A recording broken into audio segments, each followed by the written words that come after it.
Hi friends, welcome back to our channel ధనాస్ vlogs. ఈరోజు recipe వచ్చేసి కమ్మనైన క్యారెట్, పెసరపప్పు, కొబ్బరి. ఈ రెసిపీ చాలా టేస్టీగా ఉంటుంది. చిన్నప్పుడు మా అమ్మ చేస్తే మంచిగా తినేవాళ్ళం. చారు వేసుకొని తింటే ఎంత బాగుంటుందో తెలుసా.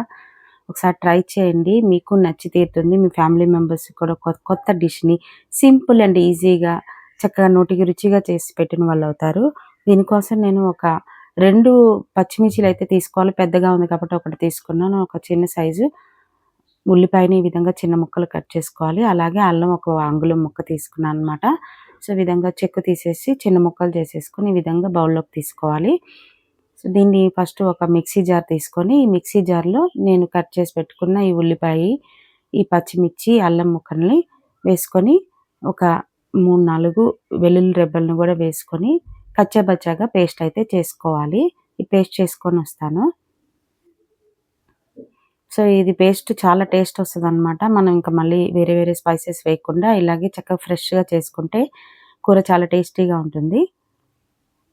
సో గ్రైండ్ చేసుకున్న తర్వాత పేస్ట్ విధంగా ఉంటుంది. మరీ మెత్తటి పేస్ట్లా చేయొద్దు, నజ్జులాగా.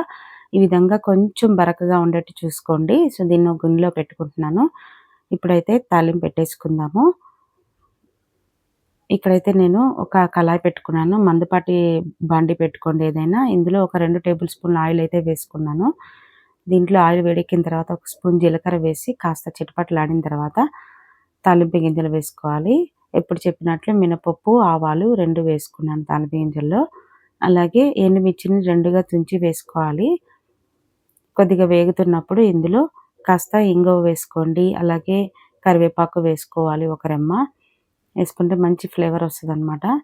ఇప్పుడు నేను గ్రైండ్ చేసుకుని ఈ పేస్ట్ని ఇందులో వేసేసుకుంటున్నాను. సో ఈ పేస్ట్ వేసినప్పటి నుంచి కొంచెం ఫ్లేమ్ అనేది మీరు అడ్జస్ట్ చేసుకుంటూ ఉండాలి. సన్న సెగ మీదే మగ్గపెట్టాలి. తొందరగా వేగాలంటే కొంచెం ఉప్పు వేసుకోండి. అలాగే పసుపు అయితే ఒక 1/2 స్పూన్ వేసుకున్నాను. మూత పెట్టి సన్న సెగ మీద మగ్గనిద్దాము. ఒక 2-3 నిమిషాల తర్వాత ఈ విధంగా రెడీ అవుతుందన్నమాట. ఒకసారి నీట్గా ఈ విధంగా కలిపేసుకోవాలి. నేను ఆల్రెడీ పెసరపప్పుని నానబెట్టుకున్నాను అనమాట. ఒక 1/2 కప్పు పెసరపప్పుని ఒక పావు గంట అలా నానబెట్టుకోవాలి. నానబెట్టుకొని మంచిగా ఇందులో వేసేసుకొని కలిపేసుకొని కొంచెం మగ్గనియాలి 2 నిమిషాలు. మగ్గిన తర్వాత క్యారెట్ తురుమును కూడా ఒక కప్పు వేసుకుంటున్నాను.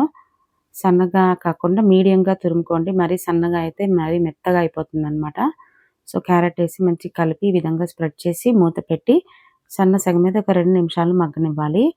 ప్రాసెస్ అనేది కొంచెం స్లోగా అనిపిస్తుంది కానీ చాలా నీట్గా కుక్ అవుతుందన్నమాట.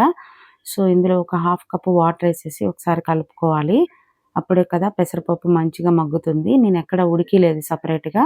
అంత కుకింగ్ అనేది ఈ కళాయిలోనే సరిపోతుందన్నమాట.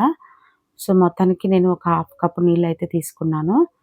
ఒక 2-3 నిమిషాలు మూత పెట్టి మగ్గపెడితే ఈ విధంగా వాటర్ అనేవి కుక్ అవుతూ ఉంటాయన్నమాట. సో ఈ విధంగా ప్రాసెస్ జరుగుతున్నప్పుడు కొంచెం టేస్ట్ చూసుకోవాలి.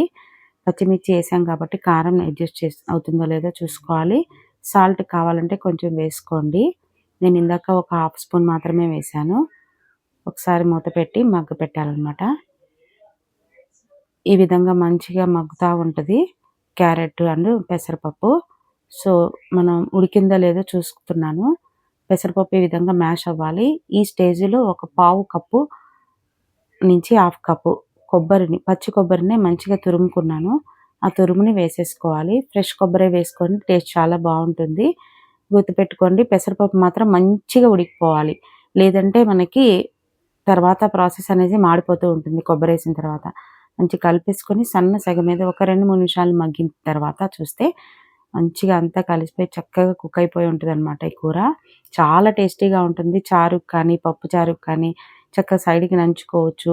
ఈ కూర కలుపుకొని, చారు కలుపుకొని, టమాటా రసం కలుపుకొని తింటే ఎంత బాగుంటుందో వేడన్నంలో. ఒకసారి ట్రై చేయండి. మీ ఫ్యామిలీ మెంబర్స్కి టేస్ట్ చూపించండి. ఫైనల్గా ఇందులో కొత్తిమీర చల్లేసి స్టవ్ ఆఫ్ చేయటమే. టేస్టీ అండ్ యమ్మీ కమ్మటి పెసరపప్పు, క్యారెట్, కొబ్బరి కూర రెడీ అయింది. ఇది మా అమ్మ చేసిన రెసిపీలో నాకు ఫేవరెట్ అని కూడా చెప్పుకోవచ్చు. Favourite recipe. So dish out చేసేసుకుందాము. ఈ రెసిపీ మీ అందరికీ కూడా బాగా నచ్చిద్దని అనుకుంటున్నాను. నచ్చితే ఒక చిన్న లైక్ చేయండి. మీ ఫ్రెండ్స్ అండ్ ఫ్యామిలీ మెంబర్కి షేర్ చేయండి. సబ్స్క్రైబ్ చేసుకోవడం మాత్రం మర్చిపోవద్దు. Thanks for watching.